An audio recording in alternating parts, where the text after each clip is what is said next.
Assalamualaikum warahmatullahi wabarakatuh. Waalaikumsalam. Rekan-rekan sekalian, kembali lagi kami menyapa Anda semua dimanapun Anda. Kami berharap semoga Allah selalu memberikan kekuatan, kesehatan serta kemudahan ya dalam menjalankan aktivitasnya.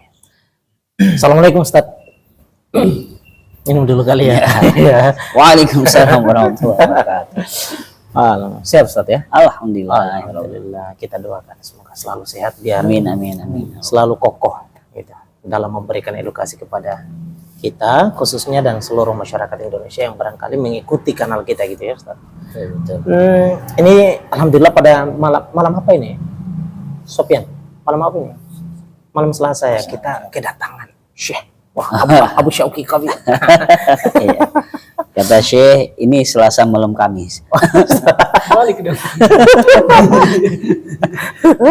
Jauh banget ya. Lewat sehari. Luar biasa Syekhnya ya. Kita kedatangan Ishak ya. Ini karena beliau waktunya jamnya itu terlalu tinggi gitu. Kayaknya tidak bisa dijangkau. Sibuk terus gitu. Keluar daerah terus Jakarta dan Jawa Barat. Alhamdulillah. Gabung lagi dengan Rahmat. Ya, alhamdulillah. Begitu muncul, gak agak ya. Banyak gitu. Dari mana ini ya? Dari cabang lain. Baik teman-teman sekalian, ini berkaitan dengan satu tema yang kita angkat pada malam hari ini. Jika kemudian kita amati persoalan-persoalan belakangan kan sering berkaitan dan masih sampai hari ini ya, bahkan karena residu dari sana sehingga kemudian terjadi perang dalam negeri katakanlah gitu ya. Katakanlah kemarin di Bitung ya, peristiwa Bitung gitu. Nah ini menyangkut soal masalah sikap politik geopolitik anak bangsa gitu ya, yang dimana itu mendukung kemerdekaan Palestina. Nah teman-teman, isu yang kita angkat ini adalah menyangkut soal masalah bagaimana urgensi politik luar negeri dan dari perspektif Islam, apakah kemudian Islam itu juga mengatur ini atau tidak politik luar negeri itu ya, kita sebut hari ini sebagai geopolitik gitu ya, sikap geopolitik itu. Nah kita akan bahas tentunya teman-teman, ini isu yang menarik. Nah Ustadz, belakangan kan persoalan ini kemudian muncul ya hadir. Orang melihat bahwa seolah-olah bahwa ini adalah persoalan Palestina itu adalah persoalan kaum muslimin dunia gitu ya. Seolah ini persoalan masalah kaum muslimin gitu. Nah sehingga kemudian begitu kebijakan kita mau ke luar dalam rangka membantu Palestina gitu dari aspek kemanusiaan katakanlah ya, membantu meringankan beban yang mereka derita gitu, memberi fasilitas kesehatan dan lain seterusnya, makanan gitu. Nah itu orang berharap, oh jangan di dalam negeri juga bisa gitu ya, punya kita juga masih butuh gitu. Nah kenapa mesti harus keluar? Nah, artinya persoalan Palestina ini kan butuh sikap kita sebagai negara, punya sikap geopolitiknya kan dalam memberikan, wah biar terlihat gitu, wah ini geopolitik. Nah tapi itu dalam konteks kita dalam tata negara ya, tata negara yang kontemporer hari ini. Tapi bagaimana secara Islamnya memandang, apakah kemudian geopolitik ini diperlukan ataupun dibahas juga di dalam Islam seperti itu Ustaz? Bismillah. Jadi sudah betul dengan judul urgensi politik luar negeri karena memang urgensinya sangat sangat penting, sangat tinggi, sangat diutamakan di dalam perspektif Islam. Kita keluar dulu dari satu negara Konoha. Kita konsepnya, otak kita, pikiran kita adalah ada di dalam satu pemerintahan Islam gitu ya. Ada di dalam satu negara pemerintahan negara Islam. Nah, ketika satu negara Islam itu muncul atau membentuk satu sistem, ya, termasuk di dalamnya ada kebijakan politik atau geopolitik, adalah bagian dari hal yang utama. Politik luar negeri atau kalau dalam bahasa Arabnya itu siyasah al-kharijah atau siyasah al-kharijiyah ya. Kalau politik dalam negeri sebutnya siyasah dakhiliyah. Coba diulangin Sofyan. Jadi politik luar negeri ya, siasat al-kharijiyah itu selalu menjadi tolak ukur kita itu termasuk negara yang punya ideologi atau tidak punya ideologi. Nah, Islam ada satu negara yang punya ideologi, dan ideologi itu harus dipropagandakan. Artinya harus disebarluaskan sebanyak-banyaknya, sejauh-jauhnya, seluas-luasnya. Maka perlu politik luar negeri. Dipropagandakan di sini dalam makna yang Iya, positif, maknanya adalah diperluas, menyebarluaskan ideologi itu. Karena mau tidak mau negara-negara yang punya ideologi pasti dia mau menyebarluaskan, pasti. Iya. Ya, termasuk Islam itu adalah salah satu ideologi dari ideologi-ideologi yang ada. Contoh kapitalisme, sosialisme itu adalah ideologi kan. Yeah. Nah, Islam itu juga hadir bagian dari ideologi yang sudah kita lihat di dalam catatan atau lintasan sejarah sudah hampir 1000 tahun ya kan, yang menguasai dunia. Oke, itu yang pertama. Yang kedua, konstelasi politik global itu dia harus dibaca oleh salah satu pemerintahan Islam, harus dibaca. Ya. Harus dibaca dan harus diterjemahkan ke dalam negara untuk memberikan satu bentuk sebenarnya satu bentuk konsepsi atau formulasi ketika dia berada dalam kancah politik global, dan harus masuk ke sana.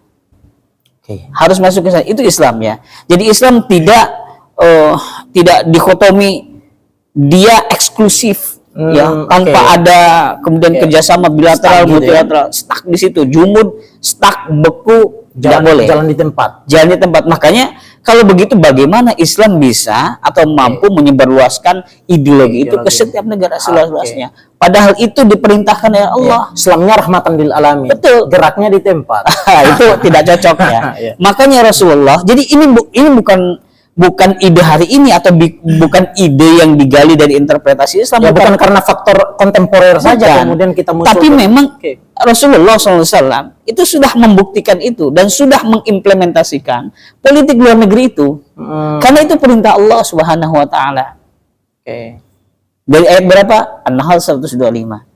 Ud'u ila sabili rabbika bil hikmah wal mau'izatil hasanah wajadilhum billati hiya ahsan.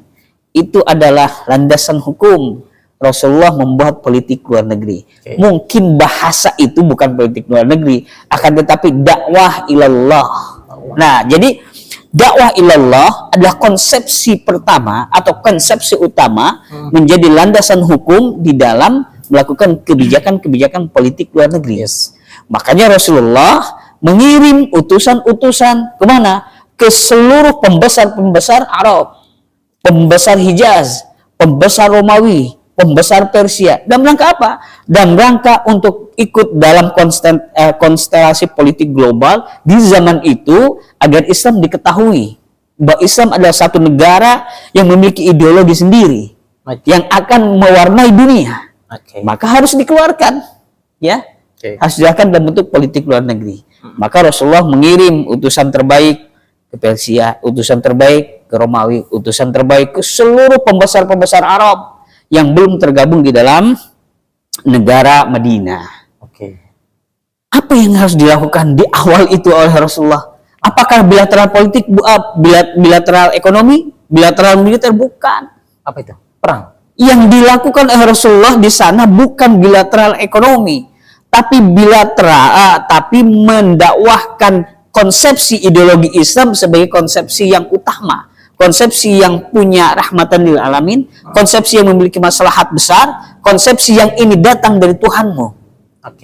Maka ambillah konsepsi ini, seolah begitu. Bukan ekonomi dulu, bukan militer dulu, bukan seni budaya dulu, pertukaran bahasa, pertukaran pelajar, bukan. Berarti turun ke lapangan langsung menyampaikan ideologi yang muncul ini dari Tuhanmu sama Tuhanku dan Tuhanmu untuk dijadikan sebagai pegangan hidup, karena ini menjadi rahmatan lil alamin. Cara turunnya itu seperti apa tuh, Ustaz? Turun maksudnya? Cara turunnya ini perwakilan datangnya. Utusan. Jadi utusan itu ditulis oleh Rasulullah, ya. Utusan itu membawa surat dari Rasulullah, risalah Rasulullah dari Muhammad, utusan Allah Muhammad Rasulullah SAW, untuk pembesar misalnya Raja Ghazan atau Raja Ghazan atau mungkin untuk Kaisar Romawi. Kaisar Romawi. Dituliskan ya Rasulullah, sesungguhnya bahwa kami sesungguhnya aku mendakwahi kalian kepada Rob bla bla bla dan sebagainya lah, ya. Itu panjang, intinya di dalamnya ada dakwah kepada Islam itu sendiri, dakwah kepada konsep ideologi Islam, tapi dakwah kepada nilai-nilai tauhid gitu. Tapi bagaimana pesan-pesan itu bisa tersampaikan jika kemudian konsepsi Islam itu hanya dapat digambarkan melalui satu surat saja? Oh, pembesar di zaman itu, Kaisar atau Kisro, itu bukan orang-orang bodoh, Pak. Di sekeliling mereka adalah orang-orang cerdas. Nah, itu dia. Di sekeliling mereka itu adalah ahli kitab. Di sekeliling mereka itu ada para ahli di bidang masing-masing, sehingga datang surat. Jangankan misalnya satu halaman, satu paragraf saja mereka sudah tahu apa yang didakwahkan oleh Muhammad, apa yang dimaukan oleh Muhammad, konsepsi apa yang dibawa. Makanya Kaisar Romawi saja sampai bilang, Heraklius mengatakan bahwa ketika dia mendapatkan surat dari Rasulullah SAW, dia sampaikan di situ, andaikan betul dia itu nabi, maka kekuasaannya sampai pada tempat dudukku ini. Faham betul konsepsi ideologi yang disampaikan oleh Rasulullah. Bagian dari rahmatan lil alamin. Betul dia faham bahwa yang disampaikan ini seorang nabi, itu menjadi rahmat bagi semesta alam, maka keselamatannya, konsepsinya, ideologinya akan sampai sini, sampai aku duduk di sini. Itu Kaisar Romawi. Persia tidak mau. Kalau Persia lebih ugal-ugalan. Jadi mereka merespon dari setiap surat politik luar negerinya Rasulullah, merespon itu bukan karena tidak paham, justru mereka paham konsekuensinya, maka mereka merespon dengan berbagai cara, merespon dengan berbagai karakteristik dari kerajaan tersebut atau dari pembesaran tersebut. Banyak yang menerima, ataupun jika tidak menerima, dia memberikan upeti sebagai balasan bahwa kami bisa berbuat baik kepada Anda walaupun tidak mengikuti konsepsi Anda. Dan itu konsepsi begitu tuh besar, Pak. Jadi apa yang dimiliki oleh Islam, formula itu akan disampaikan sesingkat mungkin dalam satu surat secara global. Jika dia menerima, jika dia tertarik, maka akan terus berbalas surat, bahkan akan diutus lagi utusan-utusan yang siap menyampaikan konsepsi ideologi Islam itu secara utuh. Paham tuh ya di situ. Ini sudah dilakukan oleh Rasulullah SAW sebagai bagian dari mengikuti konstelasi politik global.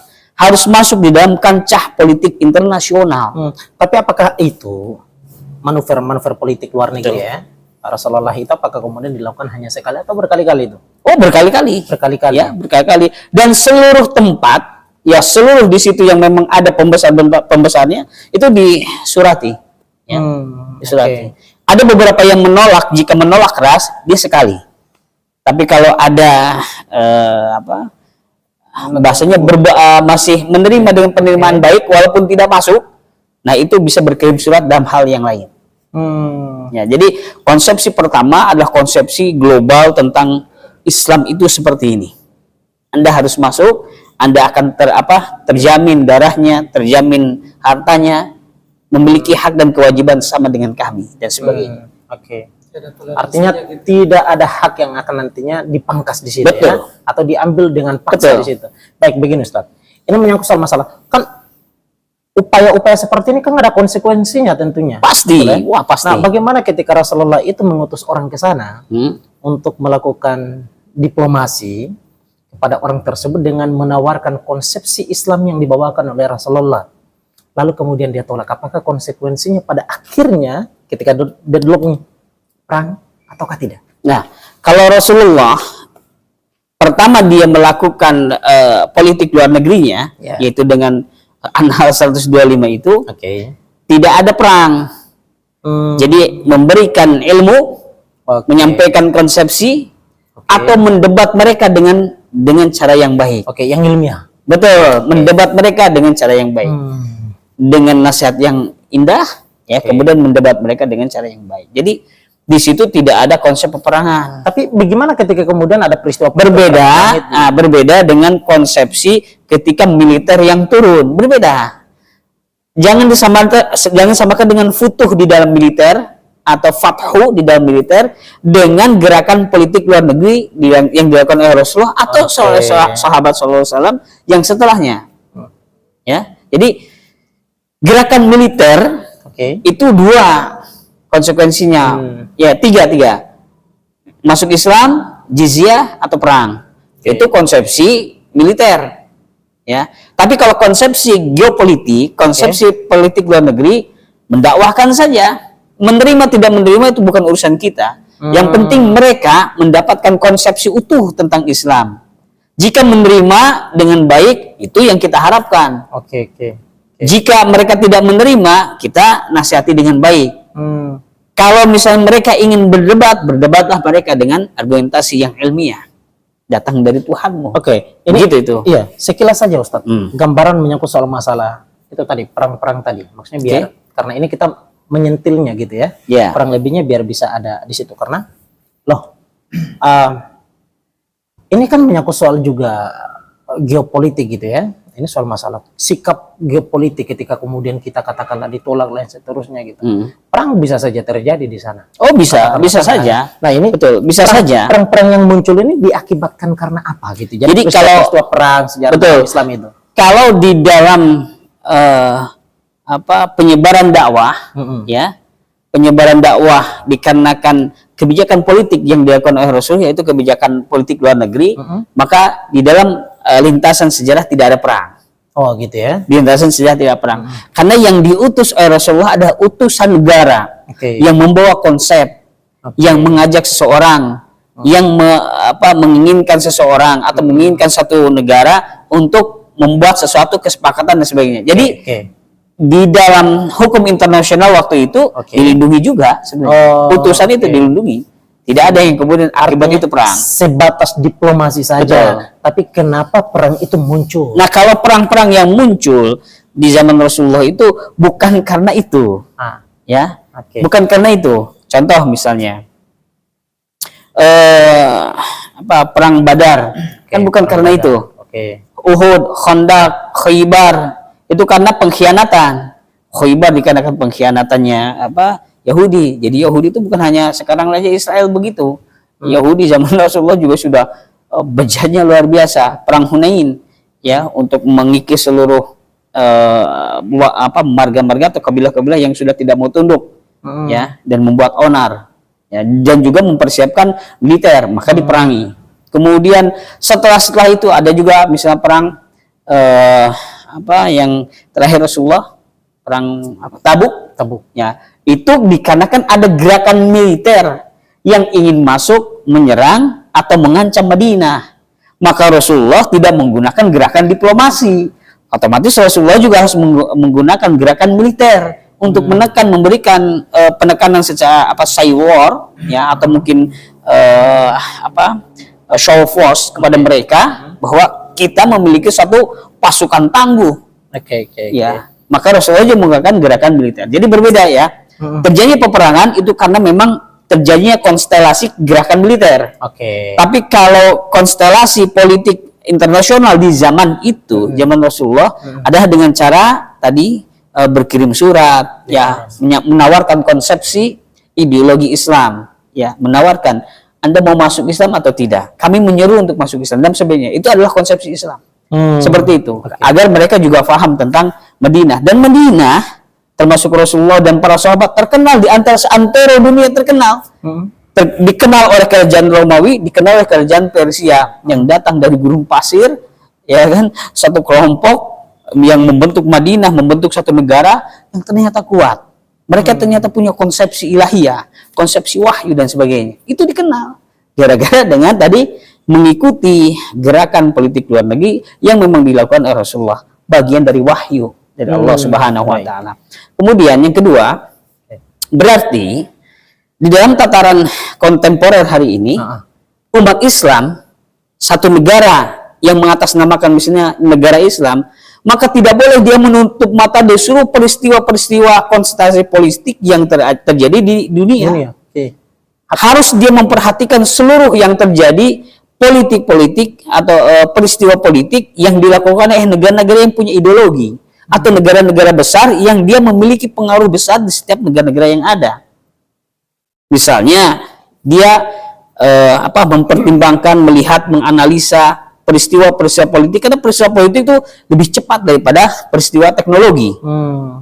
Dia sangat dinamis. Betul. Ya. Hari ini sangat muncul, dinamis. besoknya hilang. Betul. Atau kadang hari ini A, besok B, besoknya mungkin sudah lebih besar lagi. Betul. Itu dinamika politik dunia itu cepat berubah. Betul. Ya. Sampai ada istilah begini, di dunia itu tidak ada yang abadi kecuali perubahan. Ya. Jadi perubahan itu yang paling abadi, pasti terus berubah, khususnya dalam politik global.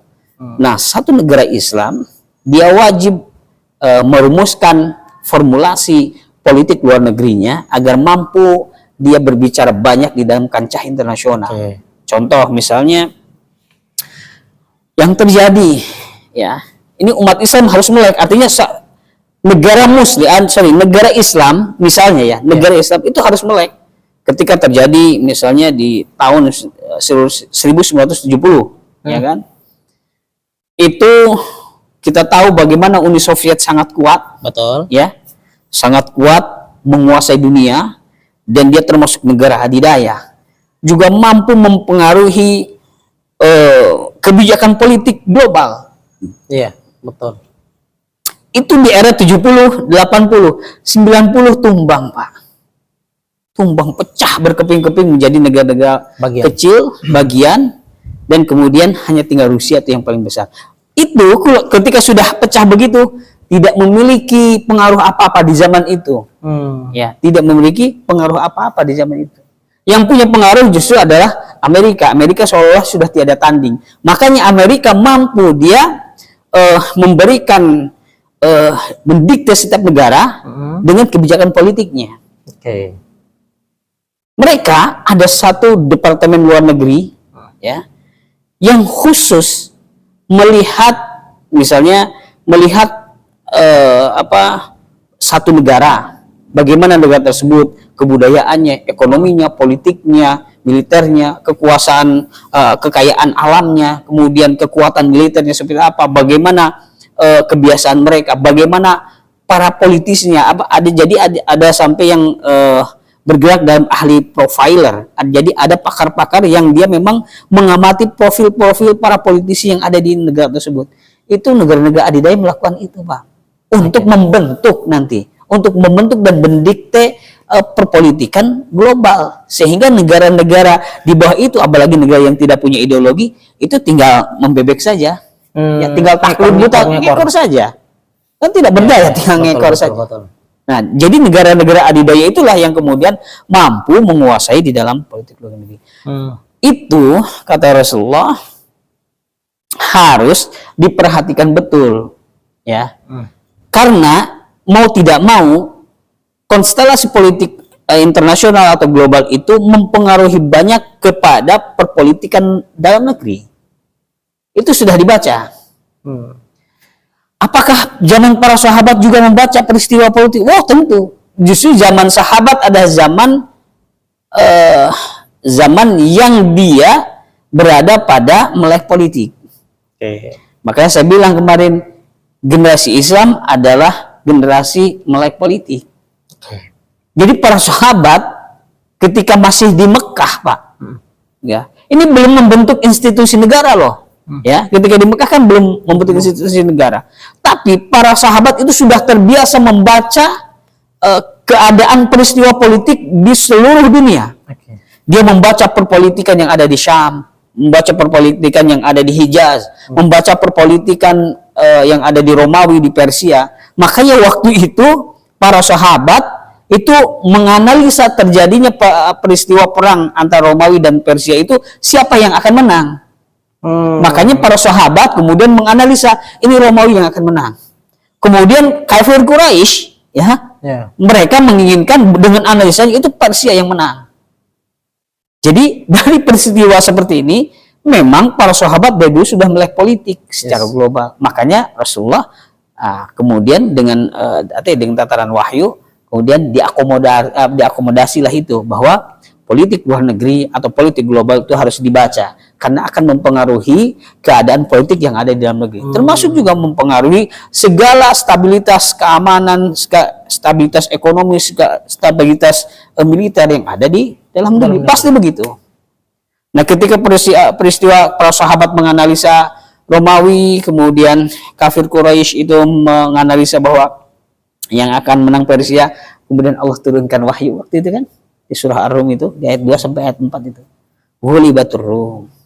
Kata Allah, Romawi akan dikalahkan. Fi adnal ard. Wa hum min ba'di ghalabihim sayaghlibun. Akan tetapi setelah kekalahan mereka akan menang, kata Allah. Fi bid'i sinina, di dalam beberapa tahun kemudian. Jadi analisa para sahabat itu sangat kuat, ya, karena memang menginginkan Romawi itu menang dengan menganalisa banyak aspek yang di dalamnya. Baru kemudian Allah menyampaikan Romawi akan dikalahkan terlebih dahulu di tanah yang dekat, fi adnal ard, tanah yang dekat. Kemudian setelah kekalahan itu, kemudian Romawi akan memenangkan peperangan beberapa tahun kemudian, kata Allah. Dijawab oleh Allah tentang analisa politik para sahabat ridwanullah alaihim ajmain, padahal institusi negara belum ada. Luar biasa ya. Jadi bacaan mereka itu nembus langit loh. Iya. Jadi mempengaruhi kebijakan langit sehingga turunlah wahyu. Nah, Jibril datang tuh kan, bawa begini kan gitu, bawa datang wahyu. Luar biasa. Jadi Rasulullah membaca banyak hal kebijakan, ya, tadi kebijakan militer, ya, stabilitas keamanan harus dijaga. Rasulullah kemudian memberikan perintah memberikan kebijakan A, B, C. Kemudian untuk menjaga stabilitas di dalam negeri Madinah, kemudian harus juga ikut di dalam kancah dunia, karena Islam ini bukan untuk Arab, ya kan? Ya. Konsepsi Islam ini bukan untuk Arab, konsepsi Islam ini bukan untuk Hijaz, konsepsi Islam ini bukan untuk Madinah, tapi konsepsi Islam ini untuk dunia. Betul. Maka politik luar negerinya harus kuat.